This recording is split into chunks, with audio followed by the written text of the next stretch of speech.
ভারত 1971 সালের ডিসেম্বরে বাংলাদেশকে স্বাধীন দেশ হিসেবে স্বীকৃতি দিয়েছিল। সেই ডিসেম্বরেই ভারতের মাটিতে হামলা শিকার হয়েছে বাংলাদেশ মিশন, পোড়ানো হয়েছে জাতীয় পতাকা। দুই দেশের সম্পর্কের টানাপোড়েনের ফলে ক্ষতিগ্রস্ত হয়েছে ভারত নিজেই।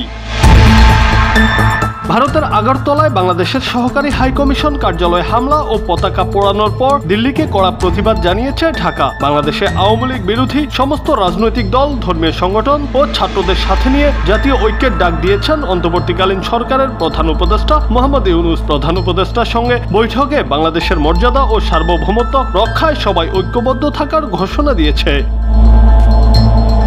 আওয়ামী লীগ সরকারের সময় গত ১.৫ দশকে ভারত বাংলাদেশের সম্পর্ক যে উচ্চতায় পৌঁছানোর কথা বলা হতো, ৫ আগস্ট শেখ হাসিনার সঙ্গে পতন হয়েছে সেই সম্পর্কের। অর্থনৈতিক ও বাণিজ্যিক সম্পর্ক কোনোভাবে চললেও ভিসা বন্ধ।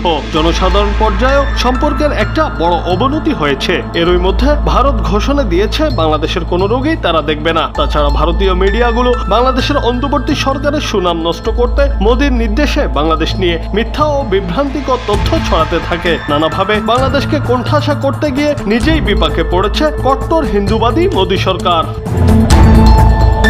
বাংলাদেশকে জব্দ করতে মোদির নানা সিদ্ধান্তের কারণে বাংলাদেশিরা সে দেশে যাওয়া প্রায় বন্ধ করে দিয়েছে, আর সেটির প্রভাব পড়েছে তাদের অর্থনীতিতে। কলকাতার বিখ্যাত নিউ মার্কেটের সন্নিকটেই মার্কুইস স্ট্রিট, ওই স্থানকে কলকাতার বুকে এক টুকরো বাংলাদেশ বলা হয়। বাংলাদেশিদের কেন্দ্র করে কলকাতার নিউ মার্কেট সহ বিভিন্ন স্থানে গড়ে ওঠা ব্যবসা এখন ধ্বংসের মুখে। ওইসব এলাকার রেস্তোরাঁ, হোটেল, মার্কেটের ৯০% বাংলাদেশি ক্রেতা। বর্তমানে বাংলাদেশিরা না যাওয়ায়, বেচা বিক্রি বন্ধ হওয়ায় ওইসব অঞ্চলের ব্যবসায়ীদের কান্নাকাটি শুরু হয়ে গেছে। এভাবে আর কিছুদিন চললে বেশিরভাগ ব্যবসায়ীকেই ঋণের বোঝা মাথায় নিয়ে ব্যবসা বন্ধ করে দিতে হবে বলে ধারণা তাদের।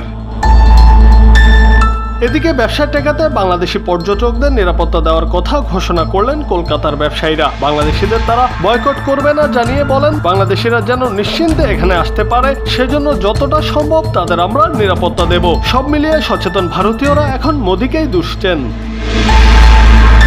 দেশের সুশীল সমাজের নাগরিকরা মনে করছেন, অন্যের ক্ষতি করার নেশায় মরিয়া হয়ে থাকা মোদি সরকার জেনে বুঝে অবুঝের মতো নিজের দেশ ও মানুষের চরম ক্ষতি করে চলেছেন। দেশকে সবার কাছে বানিয়ে যাচ্ছেন শত্রু রাষ্ট্র।